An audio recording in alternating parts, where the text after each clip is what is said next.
Hey there, folks, and welcome back into the Northern Fútbol Podcast. Year 5 and a bit of the podcast here in 2025. World Cup year -1, at least for the Men's World Cup. Ben Steiner alongside Brendan Dunlop and Alex Gangué-Ruzic once again. And January 2nd here, we took a little bit of time off. We had Matt Chinetti and Josh Cloak on to count back 2024, at least on the men's national team. But Alex, welcome back. I know you were in Mexico for our last episode as well. Yeah, it was great, man. It was fantastic. Still kind of in that holiday mode, to be honest. So, for everyone who's had that chance to, maybe go on a beach somewhere, or even just be at home and see friends, see family, it's kind of the best time of the year for that. Lots of soccer since I've been back. Lots of good stuff. We had our little New Year's get together too, Ben. So can't complain. It's been a while since I've seen Brendan though, so that's it's good to be back and good to see you. And know you had time to enjoy the West Coast, best coast out here. So it's good to be back, boys. Yeah, I did. You the typical Christmas welcome that I get in Vancouver, which is England with mountains, because it rained the entire time that I was there. But I don't think the temperature dropped below 3 or 4 degrees, so that's a plus. And yeah, definitely good time with family and a good time with you boys before you headed off to Mexico too. I'd say that the 3 or 4 degrees in Vancouver when it's raining is actually worse than like -15 in Toronto, though. Yeah, I would say that as well. It gets in your soul cold. And I feel like in Toronto, it's like a different type. You can freeze to death in Toronto in those really, shitty days that get to -20 or worse. But you shouldn't feel like my soul is frozen when it's 4 degrees. And that's how I get in Vancouver. One time we went out shopping and I went into the dollar store to buy a toque, like in the middle of just running errands, because it was like my soul was cold. It's on the hands, I find, in Vancouver. If you let your hands get wet from the rain, that's where it's over. Anything else, and the feet, that's why you got to invest in some good, I'm not going to plug any of them because, we're not getting paid, but there's some good waterproof shoes in this city. Let's just say that. The mayor might wear some at Remembrance Day as well. They got him into a little bit of hot water. I wasn't talking about those because I don't wear those, but that's actually one of the other options. I said there was options, not just one. We'll get into some of the Canadian soccer stuff as well, of course, this being your Canadian soccer podcast, one of a few out there. News and notes to start off with. Jonathan David and Vanessa Gilles were named Canada Soccer's 2024 Players of the Year. I know our ballots were a little bit different than each other. I had Jonathan David as my third choice, but I don't think you can really necessarily argue with Jonathan David or Vanessa Gilles winning Player of the Year, Brendan.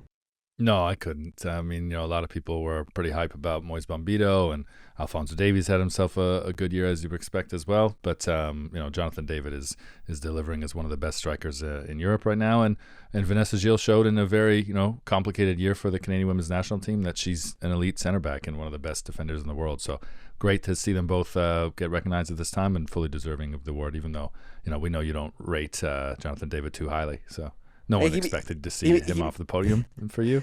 He made my ballot at the end of the day. That took some coaxing, I think. I don't even think he was on your original ballot, not to spoil I'm pretty sure if I went into our dark web thread, at one point you said, oh man, I forgot him because you had Tani Oluwasi on your ballot instead or something. I think I had Schaffelberg, Johnston, and Bombito initially, and then I knocked off Schaffelberg, I think, because of his year with Nashville. Well, that's it. The thing with Jonathan David, to start with him, I mean, since the criteria was club and country, he was pretty much by far the best men's national team player at club level, and then you could argue as well for country level. He was probably right up there. I mean, I put Moise Bombito as the second on my ballot because definitely in terms of country, he was probably right up there in terms of performance, and then with club as well, moving to Nice and stepping right in. Then Schaffelberg, I think it was one of those where his performances for the national team, he was also the other one right there with David, but then like you mentioned, Ben Nashville let him down. But it's cool though that there's a legit argument. Like Alistair Johnson was left out. Alphonso Davies wasn't even really in this discussion, and that's something where it just shows how the standard's changing. And then on the women's side, I just love that one of the center backs got some love, and in Vanessa Gilles, like the way she's improved her game. She probably should have got a lot more love in 2023 than she did. So this feels like that one was just like getting her what she deserved because she somehow elevated her play from the next year. And I think the way she's going, I wouldn't be surprised if she somehow finds a way to elevate this year, scores like 15 goals, scores a bunch for country, and just, maybe Lyon renew her contract and try to get her back in, although Angel City, I'm sure, will either, fight to keep her or get a lot of money for her, and that's what she's done with her play. Look, not to live stat check, but who's the last center back that scored 15 goals? men's or women's? Renard would 100% have to be Wendy Renard. She had some pretty crazy seasons there for Lyon. 15? Okay. I think she might have almost scored 20 one year. It was actually like every game you watch Lyon had her goal. She'd have a couple braces in there. You can fact check me on that, but I would bet 100% it's Wendy Renard. And you know what? If I'm wrong here, I'm wrong. And it's great that the player that Vanessa Gilles has probably learned the most from that's not Canadian is the one to have done that. But man, that's impressive. Hell of a player. All right, Ben, carry the conversation. I'll go fact check in the dark here. Well, I think Renard has punished Canada a couple times as well, so Vanessa Gilles can learn right from that. And I don't think Alphonso Davies will be caring too much about missing out on the award this year, considering he seemed to get some hardware over the break as well, getting engaged. One of a few Canadian men's national team players that got engaged over the holidays. That's the little bit of daily hive that I'll throw in. Yeah, is that how you describe people getting married, like getting some hardware? I've never heard that description as like someone's engagement. Hey, I'm the single one here. When you sportsify everything in life, there are just some things that it gets complicated. We'll get into some CanMNT talk as well. Doug McLennan, heading into the Nations League, what should we expect from Mexico's starting 11? A veteran-heavy squad with Ochoa, Jimenez, and Gallardo, or will Al try use the Nations League to finally transition to the next generation? One of the best things I saw on New Year's Eve was some people are stuck in 2018, some people are stuck in 2020, and Mexico is still stuck in 2014 with Arjen Robben and the World Cup. Do you think they flip to that next generation, Alex? I don't think so yet, but also for them, they're in a tough situation where their best performing player abroad this season has been Raul Jimenez, right? He's had this like later career resurgence, especially after the skull injury he had. Man, it's almost been 4 or 5 years now ago when David Luiz and him clashed heads, and we thought that might be it for Jimenez's career. He's been fantastic this year for Fulham. He's kind of been the fun guy to watch. And then, Mexico just continues to struggle to produce youth. I think it's something where they want to produce young talent and play them, but so many of these guys, like a Flores, Marcelo Flores hasn't got to the level that people thought he would have. Diego Lainez. And that's kind of forced them to keep going at guys like Jimenez when they're having career years like this. We'll have to see what Lozano looks like in MLS, but that also, it's been a bit of a weird, 6 months because he already had his foot in MLS, kind of finishing out the year with PSV. If you look at a lot of their top performers, they're on the older side in Europe because a lot of the younger guys are still stuck in Mexico. So I would expect them to lean pretty veteran heavy and roll with that heading into this New Year as they try to really turn things around ahead of 2026. There's been a few Liga MX coaches that have complained about the quality of the league and how they're just not developing players for the national team. And like you look at since 2014, and you can fact check me on this because admittedly I don't have this, but dual nationals was not a conversation we heard about with Mexican football before. And in the last 6 years, 2 of the players with the arguably amongst the biggest pressure on their shoulders are converted dual nationals that they think will make a real impact and put them over the edge. And now Quiñones is in Saudi Arabia, I think. And I can't remember who was the last player? Was it when Tata was there? Was it Argentine? Oh, there we go. That was Funes Mori. Funes Mori, yeah. Who was like, well, Funes Mori will take them to the promised land. And it's like, wow, Mexican football has changed a lot. So there's a real opportunity for Canada here. But, I've said this, and honestly, in thinking about 25, Nations League is what I'm most excited about, certainly more so than the Club World Cup. Gold Cup will be great, but I don't expect it to be all A-list teams around. Canada will be missing hopefully maybe 2 or 3 of the top guys as opposed to 6 or 7 from the last Gold Cup, which was the reality. Nations League is the one for me, and for them to go into what'll be a cauldron at SoFi, a Mexican home match, that's going to be such a great test for Canada. So I'm excited for that. And on the Canadian men's national team as well, from El Terrifico, is Davies as CanMNT's captain something that is set in stone for 2026, or is it complicated? And have fun with this one. I don't think it's complicated at all. No, he's the captain. I think he's the captain. It would take something drastic. I can't see that being something that is bad PR that you want to take the captaincy away from him. Yet he's still on the pitch. He's on the pitch. He's going to be one of your best players, and he's the face of the program. So I really can't see that changing at all. And I don't think that it's a bad thing. It seems like the the guys are a unit. There's been a lot of talk about the brotherhood being divided, and I think it's gone in a new cycle. But it seems like the team recognizes that Alphonso Davies flies the flag proudly and has carried the team to a new level, and they're all playing for each other again. So, I can't see that changing. I mean, heck, in some ways, like, he was the captain of this World Cup to start off with. Like, he gave that speech back in 2018 or whatever it was when they awarded the World Cup to the United bid. And he was, right at the core of that. He was already the face of the program well before then, really, given his stardom with the Whitecaps at such a young age that, he's been the captain of this project from the start, and Canada has grown around him. He's led the way for Canada, that I imagine that he'll have the armband when the World Cup opens, and it seems like it elevated his performance at the Copa America as well.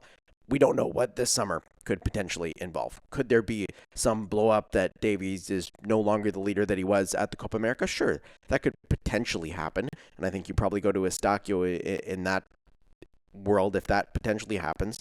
But, Davies at this point is going to be the captain for the World Cup.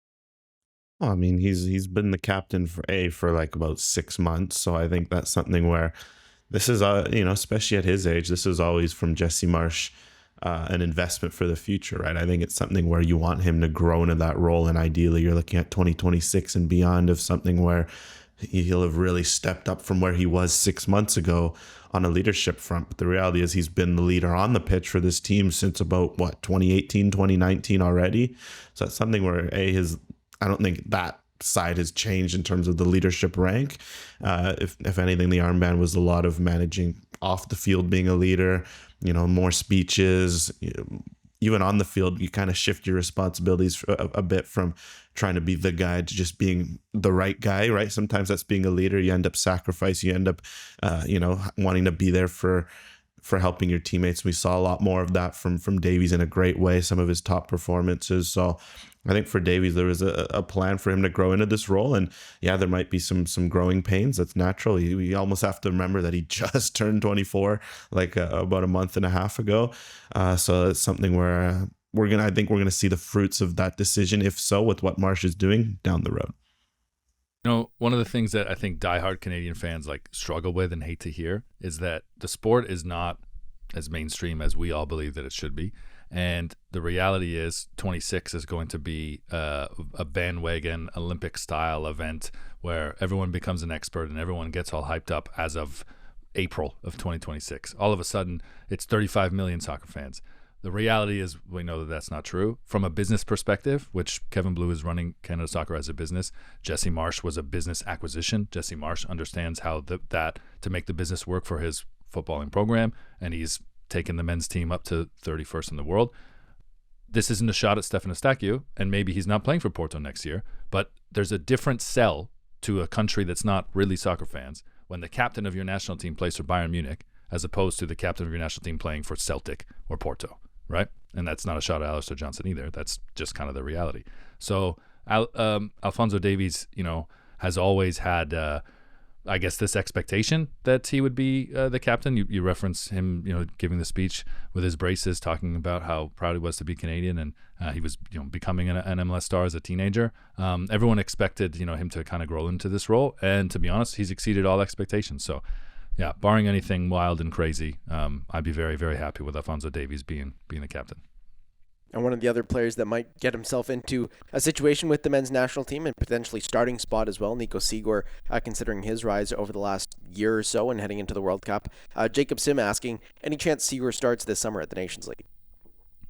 Good question. I think for this one, what will play into his factor, heading into March is the MLS guys, right? Because we'll see where Sigor ends up slotting in. Again, I continue to remain with the idea that he should be played as a midfielder, like a 6 and 8. That seems to be where he's at his best. But at club level, Gennaro Gattuso has loved playing him as more of a wide player for Hajduk Split, as almost a winger. You wonder if maybe that could be the way to ease in. Well, if that's the case, his competition's Ali Ahmed, who's hardly set a foot wrong for Canada. But then maybe if he's having a bit of a slower year for the Whitecaps, I think just because what's at stake with the Nations League, there's going to be a lot of you kind of want a bit of that familiarity. Any guys who gets dropped in to start, it's going to be tough. I think there's going to be room for dual nationals, and I'm sure some people will like to hear that because we have some questions about the likes of Promise David, Justin Smith. But in terms of Seager, I think he's going to maybe start with a prominent role off the bench in Nations League, and maybe something like a Gold Cup is really where he gets to start a bunch of games and really show what he can be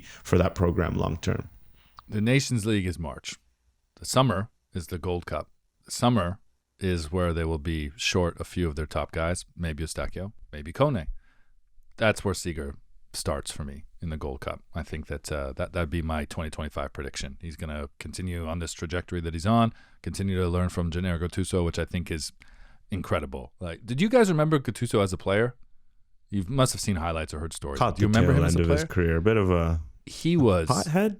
Yeah, oh yeah, for sure. But in a good way. Like a real pit bull, like in every sense, but just like unbelievable. In the same way that you hear guys talk about the brilliance of, and mind you, the brilliance is different, okay? But the way people put Pirlo on a pedestal, to an extent, Xavi and Iniesta, for like no one could do what they could do in midfield. Like Gattuso was like that, very physical, but like there was no player that could match him like for like. And he was a player you would look at the team sheet and be like, shit, he's playing today. And I always think that like those guys, we often think of a handful of A-list elite guys that would crack that list, and Gattuso wasn't A-list elite, but he was one of those players that you'd look at the team sheet and you wish he wasn't playing that day. Yeah, I think with Seager, probably, you're looking at that Gold Cup when there is a little bit more on the depth, because Canada could, you talk about missing 2 or 3 guys. Canada could be missing 5 or 6 guys, depending on what transfers potentially hit for the men's national team and the rumors that are going around about that. So I do think Seager starts in a pretty significant role at the Gold Cup. But if it comes to the Nations League, I think Canada will still have a lot of its first choice players to draw on. That Seager probably stays in his substitute role for now. But from Peter at TFC Milan fan, Promise David and Justin Smith have to be top priorities for Marsh to be captaining sooner rather than later, right? I think so. I think Promise David is a big one off the top, just because his form has been excellent for Union Saint-Gilloise. And I think for him, what the biggest factor is like who's actually after him, right? And the fact that Nigeria has familiarity with him, there's a very interesting comparison that I saw online, and I think it's very important to remember, is Victor Boniface, now a great striker with Bayer Leverkusen. He's got a very good rate for them. He helped them win the title last year. He was at Union Saint-Gilloise in 2023, and he made the move to Leverkusen, popped off. He went to the Nigerian national team. You could very much see that arc happening with Promise David. Nigeria will be all over that. They love their attackers, especially someone that's already represented them at the youth level. I think with Promise David, there's a legitimate opportunity for him to bring in and improve the striker pool, and you have to pitch that for him with Canada. As for Justin Smith, I think there's less of a rush because I just don't think France are going to be anywhere near looking at him with all the depth they have. But I think if Justin Smith continues progressing the way he has, you want to make that call to improve Canada's midfield depth. It's been great to see him getting regular minutes in La Liga. I've watched some of those minutes. He's held his own, his little areas in his game, like I pointed out about a month ago. His passing is slowly getting better. He's continued to do well defensively.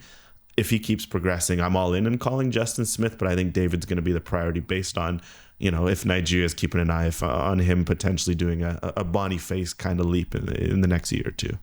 It's a good comparison. It's crazy. Like Promise David was one of those guys that was in the TFC Academy and obviously, left early and left for bigger and better things. But you look at the list of guys that were, kind of there at a time where TFC couldn't capitalize on having them, and the national team couldn't capitalize. I think we're going to have less and less of those stories as the time rolls on and the game continues. Because if Promise David decides to play for Nigeria, and it'd be very good competition. It would be if that's something that he's more passionate about, all the power to him. It's his decision, but it would be a big loss for Canada, right? And I really do hope we see less and less of those as time goes on. And from Johnny Depp, what's the best career option for Buchanan, as he's currently playing for the most deep squad in Europe with Inter, and it doesn't look like he's going to be starting anytime soon either, both fullbacks signing long-term extensions. Should he get a move, especially with the World Cup next year? No, he should not get a move now in January or in the summer. I think he can start in August at Inter and fight for his place, because I genuinely think it's going to be a different situation.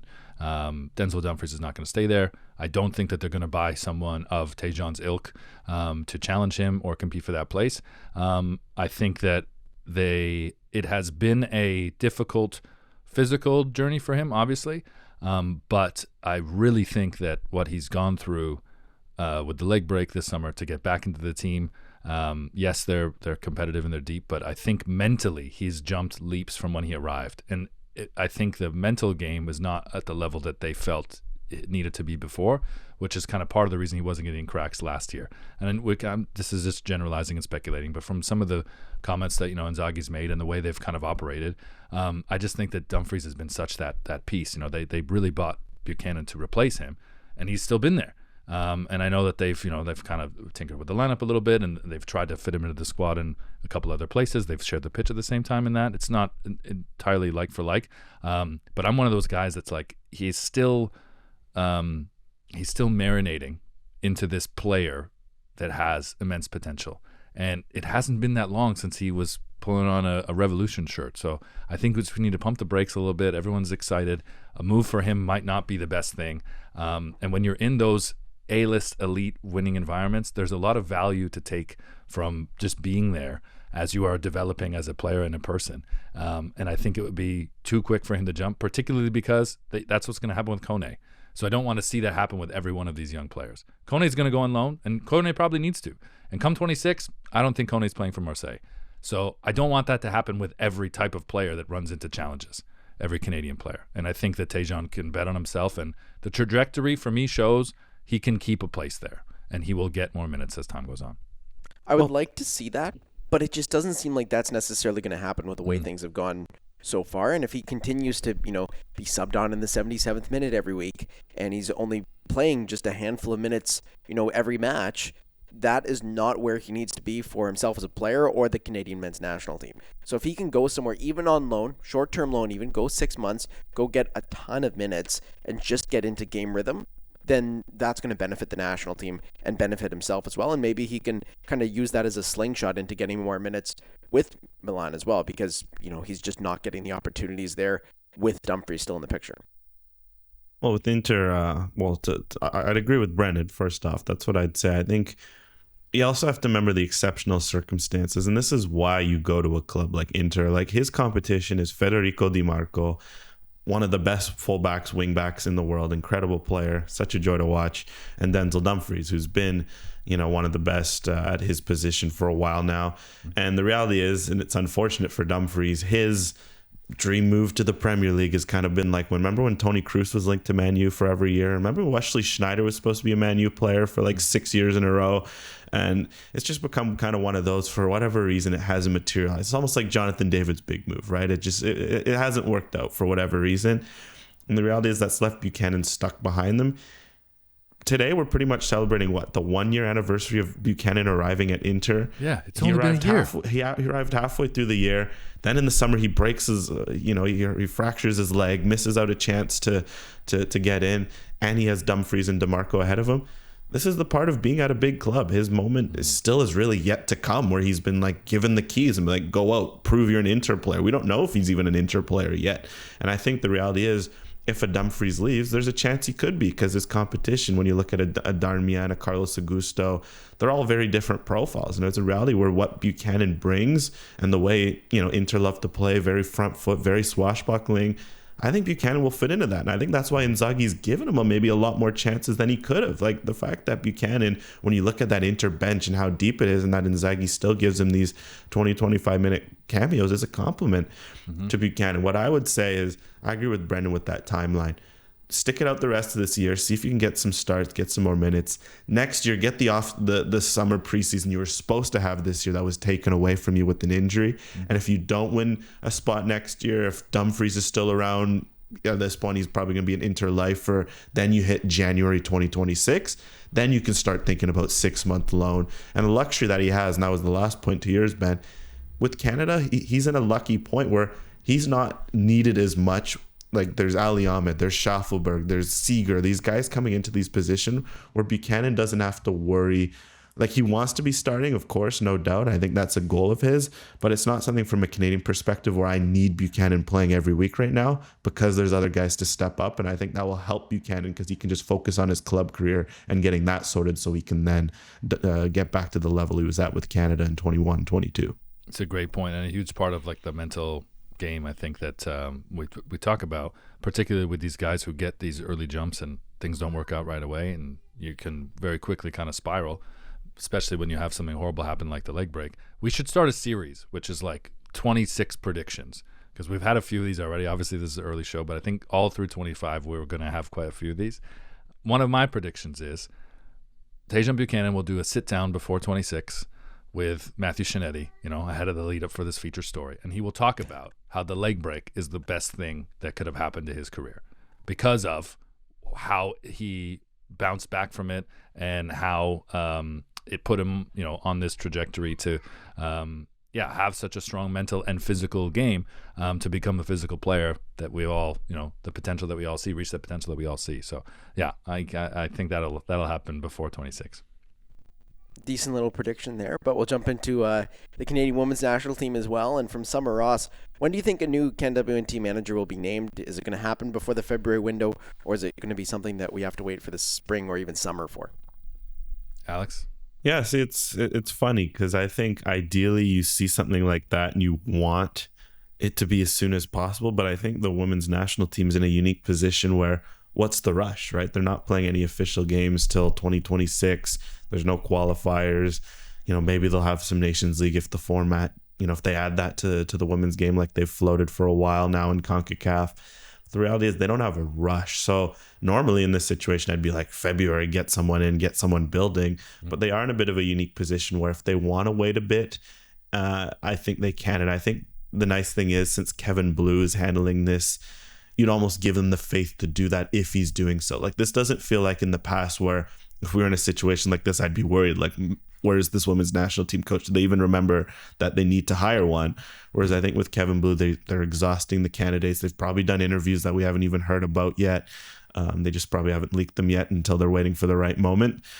So I think for the women's national team, it could take until the summer. And maybe that's because a candidate that's in Europe, say that's contracts expiring in June, opens up. And I think Kevin Blue will be looking at all those possibilities.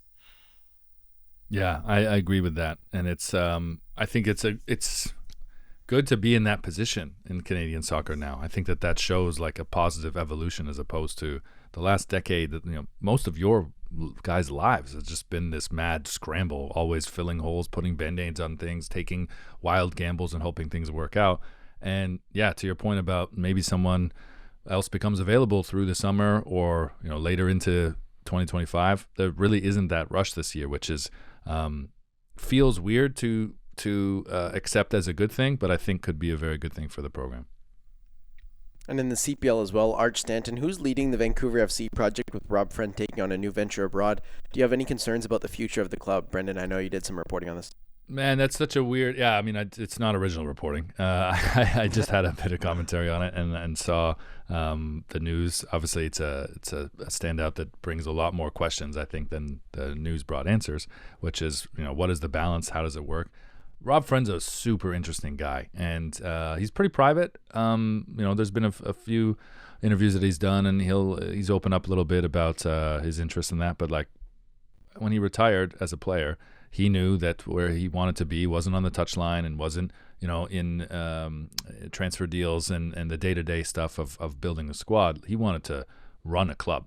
He wanted to run the business, the whole shebang, stadium deals, high-end sponsorships, those major things that are 3 or 4 levels up from the touchline, which is where a lot of players graduate to in their late 30s and 40s. So to see him take on this project now, I'm very interested to see what that does for a pathway. Is there a new door to Asia for Canadian Premier League players? Is there a door to Canada for Malaysian and South Asian players? It'll be interesting to see what comes of it.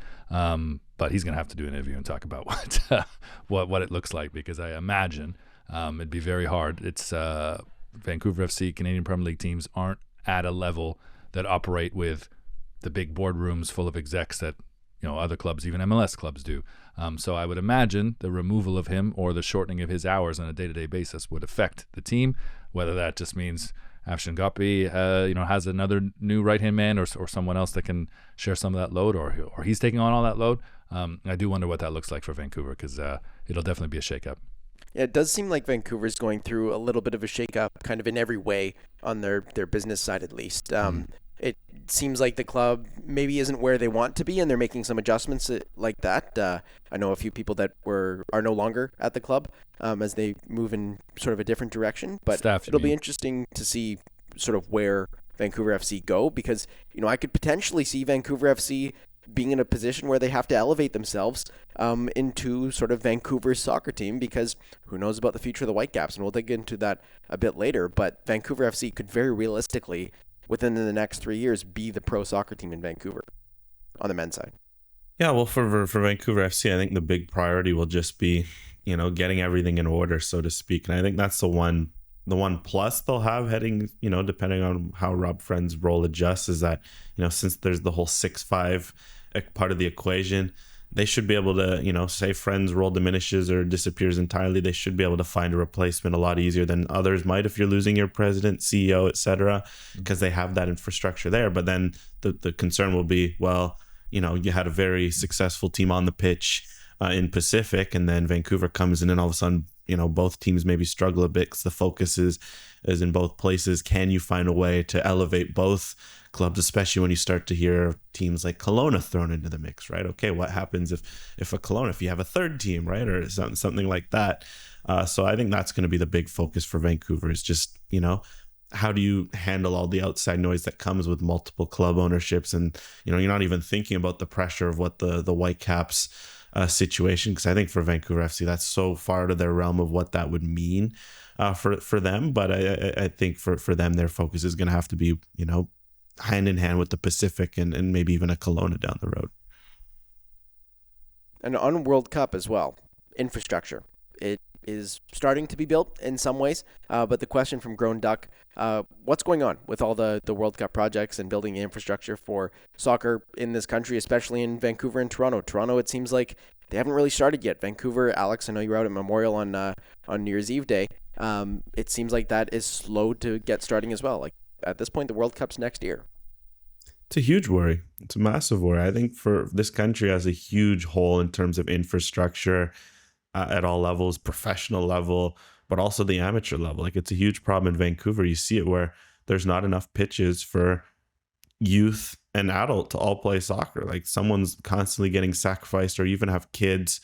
If you go to like a training, just, sometimes my team trains late at night in the middle of the week, and you go to like an Empire Field and you look, and there's like 6 U12 teams all sharing a pitch, and they're all just crammed in, and you're like, what's going on here? How do you kind of make, like, that can't be, great for your development, that you're getting crammed in just to fulfill space, especially in the winter, right? Where even here, there's a lot of grass pitches, but there's no lights on any of them. So in the winter, all of a sudden, a bunch of the fields drop because you can only use them up until 5, etc. So there's a huge infrastructure problem in this country.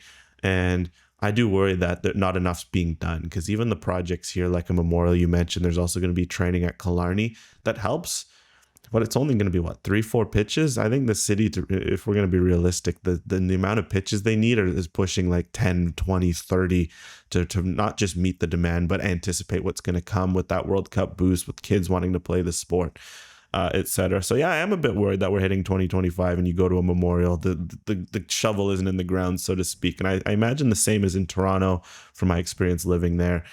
So yeah, I think there's going to be some big questions to be asked at the grassroots level, because I think professionally, things will move along, especially, teams like the CPL and NSL, they're pushing to have, more venues built at the professional level. That's great. But I do really worry about the grassroots level, having seen it firsthand here in Vancouver over the last couple of years. Having the CPL, we're entering year 7, the NSL, this is going to help the infrastructure development in a lot of cities in the country that either took soccer for granted or just rolled on old infrastructure.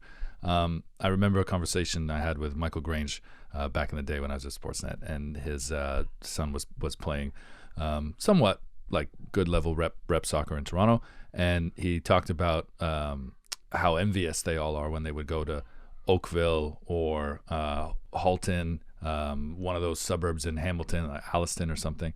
And I was like, really? What do you mean? He's like, oh, but the facilities are incredible. I'm like, better than where you are in like good Toronto? And he's like, yeah, in good Toronto, they haven't updated anything since the 70s.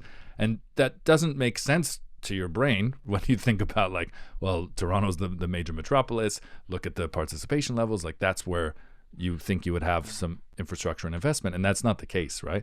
That's the major metropolitan cities where that is often taken for granted, or it gets held up by all this red tape and bureaucratic bullshit, and they don't get anything done. So you need big things like the creation of a league, like a World Cup, in order to have that change be created.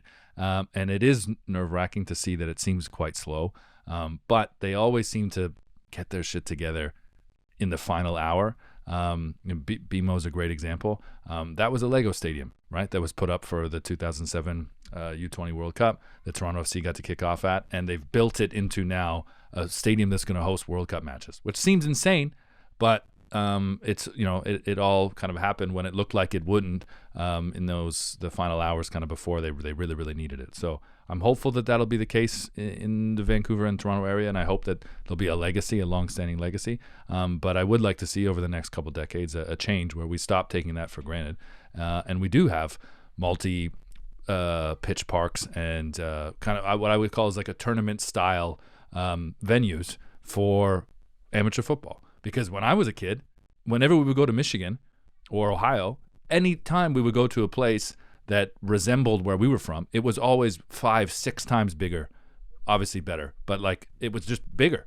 Every multi-venue park was 2, 3, 4 more pitches, or times more pitches in size. So look, we're not going to be the States when it comes to infrastructure, but I hope that come the next decade we get a better understanding of how it benefits not just at a national team and a big pro level, but it's just important for the game and society to have more of those opportunities.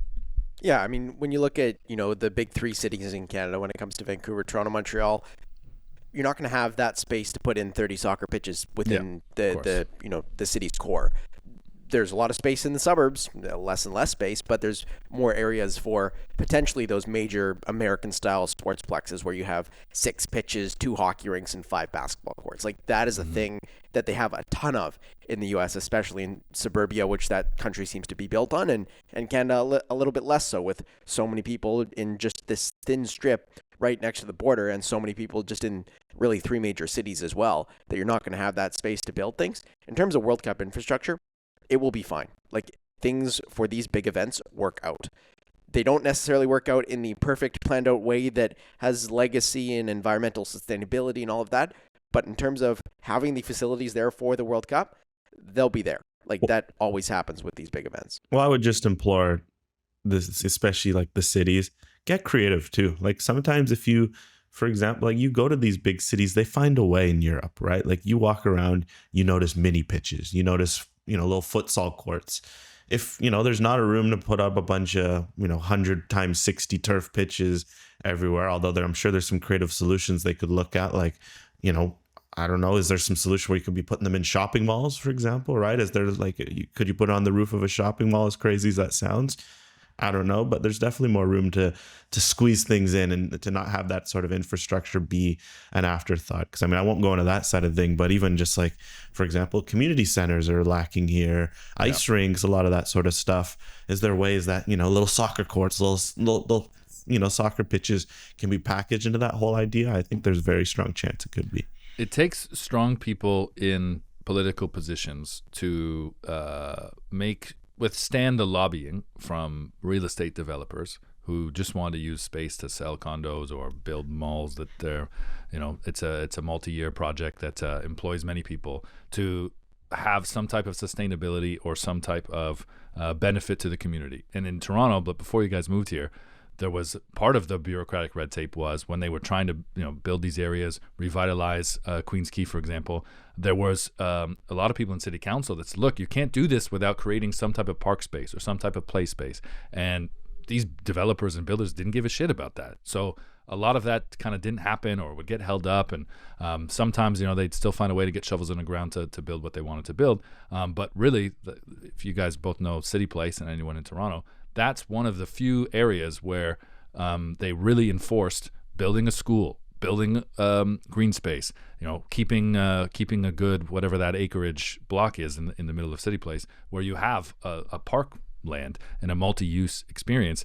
There's got to be more creative ways to do that. They built the well. Can you put an arena in the well? Could you put a turf pitch or double deck it? Like, I love what they've done with Maple Leaf Gardens, which you guys both have experience having been at Ryerson. We need to be more creative in these new builds to find ways to incorporate sport. 100%. I mean, there's several areas like that. Like when Alex and I were living together in Toronto, we'd regularly play at Regent Park, which has completely been revitalized. Even in the 5 years that I was living in that area, it completely revitalized itself from where it was. Mm-hmm. But revitalization projects and building communities, there's so much political red tape. There's so many people that don't necessarily see the value in building community spaces. And we're three podcasters at this point. Like, we're not necessarily making those decisions. And I don't see any of us running for office at any time soon. I would vote either. for Alex. I mean, Alex has obviously got the best chance. He's bilang. He's very photogenic. He speaks well. And he's got ideas. So, Alex, you got my vote. AGR 2040. Let's make it happen. It's also like, right? AOC, AGR, you got like you're already there, man. You're already there. Watch out, Adam Vancouver in. Maybe I'm putting in the pieces and you didn't know it. Buddy. AGR hits The Office. I don't know if that's a series the world's ready for. So far, I like the podcasting thing. It's pretty fun. And we'll jump into MLS as well. From Johnny Depp, do you know if TFC Live might have potentially a manager in the works with the first MLS game only about a month away, and of course the preseason starting later this month? It feels like MLS Cup was just awarded. It seems like Jim Curtin has two options if he wants to coach in MLS in 2025, the Vancouver Whitecaps or Toronto FC, and it could very well be one of those clubs. So is that legit? Like with New York hiring Jensen, is that really the truth? There's only two jobs? Two jobs left. Unless someone fires their manager in early January for no good reason. Man, I don't know about you, Alex and Ben. I have a tough time seeing Jim Curtin look at that and go, this is better than where I came from, or like this is what I want. I think he can step into Toronto, for example, have resources and opportunities that he didn't have in Philadelphia. But I don't, at his age, he looks a little older than he is. He's only mid-40s. He strikes me as the type of guy, like a Klopp, that wants to go somewhere where he can make a change and build something. And I don't think you're really doing that in either of those places, given the uncertainty in Vancouver, how difficult it has been in normal circumstances for the Whitecaps in general in building squads. And the fact that they, closed the door on Vinny Sartini in what was arguably their most successful period, the uncertainty in Toronto, he's probably looking at that wondering, how did I get here? How am I in this situation? He's probably texting Mauricio Pochettino, be like, any room for being an assistant all of a sudden? Honestly, for 2026 World Cup? That's a great shout. That's a great shout. Well, because he's mentioned he'd be down to be an assistant before. I guess it just depends. Because I think really for the Whitecaps, what's so fascinating about that job is before the news of the sale had even come out, it was clear that like the ideal was short term in the sense that like this team has a core, this team has a window, whoever comes in has to focus on that. But there was always this element of, okay, they could also, if things don't go well, they could still rebuild, remanage, and that's where I think a Jim Curtin would really have some value. But now with the idea of a sale, all of a sudden, just all the thinking gets so narrow because it's like, well, you want to be successful because if you want to make a sale, you don't want to be selling at a low, you want to be selling at a high. And the question will be as well, like, will Jim Curtin fit into that? Because we just don't know. Because with Philadelphia, it was something he was there for so long. He had played at the club. He had built, right? Like it was something where there was so many ties to him with Philly. I'm also fascinated to know how he would do in a situation with Vancouver where you're dropped in, you have a ready-made roster, and it's like, all right, take them and go win. So I think this will also kind of reflect on how Jim Curtin rates himself, right? Like, does he think wants that sort of challenge and the risks that come where if he gets it right, he looks like, the MLS coach everyone was portraying to be. But if he fails, maybe you kind of wonder, was Philly as good as we thought? Was that something where they just had such good infrastructure in place?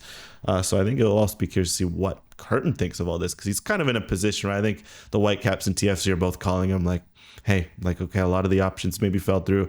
What are you saying? And he's kind of the guy thinking like, should I make this move or not? I'm still surprised that he didn't end up at Atlanta United, but they went very quick with their hiring to fill their position. It seemed like he was going to be destined for that job in Atlanta. I have this vision that he ends up with the Whitecaps. I can kind of picture it at this point. I don't necessarily know why. There's no necessarily knowledge that I have on that. But I just have this weird hunch that he's going to end up with the Whitecaps, just given the comments from Schuster that it's not a Canadian coach. They need a work permit. I could see it happening. When I hear work permit holdup, I do not think American in general, not specific to this job. But when you hear that, I don't think American. I always think that it's someone from another place.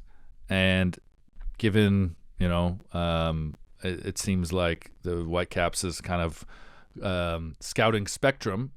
It's wider than some other countries, and it's very European focused. So I feel like that's probably it. It's going to be someone that we're Googling, someone we don't know much about that has a connection to Axel or a connection to maybe a couple current Whitecaps players that's like looking for an opportunity in a very uncertain time. It's all about timing, right? And you talk about raising the value. So if the Whitecaps are, well, they're publicly on the market, if they're looking to sell their brand for more than what San Diego FC paid in an expansion fee, right? Which I think would be close. It's going to be pretty close to that. I don't think it would be 500, but if you had a brand, let's say with another player of Insigne's ilk, okay, not Insigne, but of his ilk, someone you can advertise, European champion, big name, seat drawer, right? If this is 2 years down the road, if Real Madrid is having the problem that Manchester City is having right now, I think we're legitimately talking about Carlo Ancelotti as an option for this ready-made, ready-to-win filler team. Because, how do you get another 70 or 100 million out of your real estate perspective financial group that wants to move them to Vegas or Phoenix? You're like, oh, look, you got Carlo Ancelotti. Like, that would be the way to do it. I don't think that would happen with Carlo. I don't think there's another guy kind of at that ilk that they would do that. But it just goes to show how important timing is. And I think what they're really trying to capitalize on, Vancouver especially, is, hey, we're the sexy city that's hosting World Cup games. You have an infrastructure. You don't have to assemble the team from scratch like you would with an expansion team, which MLS isn't going to do anytime soon. They're looking to cash out, right? And it just really sucks for Vancouver fans that this is the time in which it seems impossible that the team would stay. And a few moves in the NSL over the holiday season as well. Leicester's Lydia Bedford looks to be named the Calgary Wild head coach. Hummel becomes the official kit supplier for the league. Latifa Abdu and Tanya Boychuk, both with some CanWNT experience, signed with the Montreal Roses. And the Vancouver Rise made 5 signings as well, including 3 that played with their League One BC team. Alex, your quick thoughts there? Yeah, I mean, good to see the Rise finally putting a bit of a roster together. I know there was some worry, but I mean, I personally wasn't, because they have a squad, right? They have an academy. At very worst, they could throw out 11 academy players in the first game of 2025 and they'll be fine. But we know they have bigger plans than that, and it's good to see the ball rolling on that officially, and to see some of the experience they've brought. Montreal continues to bring in fascinating players. Boychuk and Abdu were 2 big signings, I think, relative to what some of the other teams have done. So yeah, Montreal making some noise. Toronto as well, been putting some moves together. Good to see Calgary get a head coach, because they're probably further along than a lot of teams in terms of roster build, because they've just quietly been signing like 1 or 2 players every week.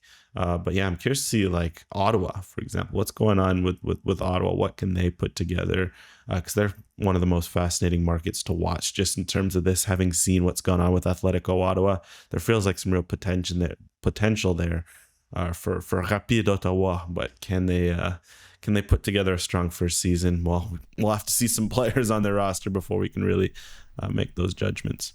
I think it's like 110 days until the NSL kicks off, which is crazy to think that there's still a lot of work to be done. Yes, but that we've finally got to this point, because it doesn't feel that long ago to me that Diana Matheson and Christine Sinclair did that CBC sit down during the World Cup saying that they were going to create this league. It's really awesome that we're at this point. And yeah, hopefully there's a few more players that we can get excited about, and these teams fill out their rosters and hit the ground running in April.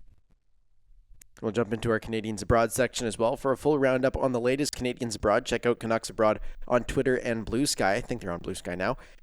Stefan Eustaquio has seemingly won back a starting spot for Porto, starting every match since late November. Now he's linked to AC Milan under his old gaffer. What to make of all this, Brendan? Yeah, I mean, you got to remember that Conceição signed him, and under him he became much more of a two-way player, and he spoke about this when he was on Canada duty, Stefan Eustaquio, saying, he really drilled into me. He wants me to be an offensive thinking defensive player, and he started to score more goals, and he started to be more kind of a two-way guy, and then he fell out of favor with Conceição, and whether that was Conceição trying to keep his job or he felt that Eustaquio wasn't as well-rounded, we just remember the last few months, and when Jesse Marsch took the helm, it's like maybe he's going to have to leave Porto. Maybe this is a bad situation. So I find it hard to believe that Conceição, I don't know, I find it hard to believe that he would be high on the list, near the top of the list of former players that Conceição wants to bring in. I also don't know if that's the player that they need most. I think there's a few other guys, but whether he can get Otavio to take a pay cut and leave Saudi Arabia to come back to Europe and play for AC Milan, I don't know. I think that's kind of why Eustaquio is there. Obviously, new coaches bring in guys they're familiar with, and hopefully he has a better relationship with Stefan Eustaquio than the last 6 months of their time together in Porto would indicate. But I don't think he's the Canadian going to Milan. If there is a Canadian that shows up at the San Siro, I think it will be Jonathan David. Yeah, I think it was interesting to see the links, but I mean, it makes sense. I think what we have to remember with Conceição is, like you mentioned, he gave him a strong chance at the beginning, and Eustaquio didn't lose his place because he was having terrible performances. It was more the fact they'd brought in some very expensive young midfielders in Varela and Gonzalez, and they kind of became the first choice pair, and Conceição always stuck with the pivot, so that was kind of the hierarchy. And I think with Eustaquio, what's helped a lot for him is that under Vitor Bruno, he's been more open to having 3-man midfields and situations where Eustaquio can come in. Eustaquio came in, and now he's kind of won his spot ahead of like a Varela, who hasn't been playing as much as of late. From at least what I saw, and Eustaquio's really stepped right back in with Gonzalez and Varela and been right up there instead of right behind them. So I think with Conceição, there's something where maybe he changes his system. Maybe he sees Eustaquio essential to what he can bring. Maybe he also realizes maybe he wants a Gonzalez and a Varela, but he knows Porto aren't going to sell unless it's 30+ mil. Maybe he realizes, and Eustaquio at 5 mil, maybe that can be a steal. He can come be a culture carrier and show the system he provides. Not only where, if anything, for Eustaquio, I think this would be a great move for him, is just AC Milan does have some good options. They've got Fofana, French international. They've got a Benacer. They've got some other guys hanging around in there. There's some good midfielders. Like they got Koop Miners, right? They signed him, the Dutch international. He's a good midfielder. I'd be curious to see how Eustaquio handles all that competition. But if there is really a world where Conceição wants him, and I think it actually makes sense, I would love this move for Eustaquio. But the good news is things are good at Porto, so keep doing that and see what the future holds. I also think Eustaquio would do really well in Serie A. I would like to see him play in Serie A. I don't know if that situation at the moment is the right situation, but I think that he would do well. And I know I say this all the time, guys, but the better that American players do at big clubs and in big leagues in Europe, the better it is for Canadians. And so I don't know if you're having this conversation about Eustaquio being the guy that they would consider if Pulisic and Yunus Musa aren't bossing it there. And there's several other, U.S. men's players that are doing pretty well and getting a lot of attention, because that's what makes, in a lot of ways, that's what raises the stock for Canadians, and kind of breaks down the barriers and the stereotypes that applied to players before. Because over the last 20 years, there were definitely Canadian players that had the skill to do well in these leagues and never got opportunities or trials or these conversations because they were Canadian. And that's part of why I think, in a lot of ways, Eustaquio lost his spot, because the two guys that the Conceição could use as a pivot have a much higher sale value.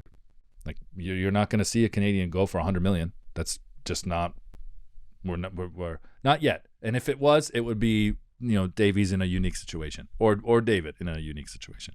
But we're just not at that point yet. So I'm interested to see what happens with Eustaquio for sure, and how Conceição maybe builds that team at the San Siro. An editor's Ishmael. note, just because I know someone will call me out on this. It's not Koopmeiners. I mixed up my Dutch midfielders. It's Tijani Reinders. Oh, Reinders. At AC Milan. That's what I was thinking of, a Dutch midfielder. I forgot one went to Juventus. So it was Reinders, who's a very good midfielder who Eustaquio would have to compete with. Reinders is having an amazing season as well. He's someone that I think will be out the door because there'll be someone that throws big money at him. And Ishmael Kone as well. There's rumors that he might go on loan to Lazio. Yeah. Good or bad, Brendan? No, I think it'd be good. Similar to Eustaquio, I think that Kone's game, and Alex, you can speak to this more, I think that he has a game that would suit Serie A well. I just don't know what it is with him. He hasn't had any luck with injuries lately as well, to kind of find his footing. But it does seem unfortunate that we're 6 months in talking about, it seems like there's no way he's going to win his place back with De Zerbi. It's either De Zerbi goes or he has to go. That's unfortunate, especially with the summer that he had and the trajectory that he's been on. I would love him to find his footing very, very quickly. And if he has to leave to go somewhere to do it, Lazio is not the worst place, I think. Yeah, I mean, with Kone, it's tough because I think he really has the level to boss League One. I genuinely believe that and stick with that. And he showed it in preseason. It just hasn't worked. And with Marseille are also in a weird situation where they have way too much depth for a team that wasn't playing in Europe this year. And you can kind of see it with some of the guys, the amount of rotation. They've almost been lucky with the injuries because the injuries have opened the door for some of these guys to play. And they were on deadline day, signing Neil Maupay on loan. It's like, wow, you guys have 3 strikers. You don't need this. So for Kone, that's also the reality of, look, for a lot of reasons, it wasn't meant for him in the first half of this year. I think Serie A, like you mentioned, could make a lot of sense for him. Maybe the slower pace of a league can kind of suit that sort of game where he slows things down, likes to get on the ball. And with De Zerbi, sometimes it can be very vertical, very rock and roll. And maybe there's also been some stylistic differences that Kone's adjusted to and not fitting in that regard. So something with Kone, since he's young, this sort of adversity, he needs it, right? Just because he was dropped in and had so much success the first year and a half of his career. Sometimes a guy like this, you almost need that moment of adversity of, oh, I went to a Ligue 1 team where everyone thought I was going to dominate and I didn't. What does that mean for me? Well, your career's not over. You're young. You still got chance. You can go to Lazio. We've seen another player like a Guendouzi, right? Who was at Marseille, went to Italy, really, took a big step forward as a player. There's a lot of good that could come out of this for Kone. It's just unfortunate because it felt like Marseille was such a great place to develop. But at least, you're looking at an option like Lazio, like, okay, that's a good place to fall back, right? It's not like they're sending them back to the championship or talking about MLS. I think you could do a lot worse than one of the higher ranked clubs in Italy. That's all we've got for this episode of the Northern Fútbol Podcast, episode 208, our first of 2025. Alex, Brendan, Ben, along with you for this one. Make sure to subscribe, follow. We're on all the socials and all the podcast platforms, as well as YouTube, on the 90th Minute on Twitter as well. Thanks so much for tuning in, and we'll be back next time.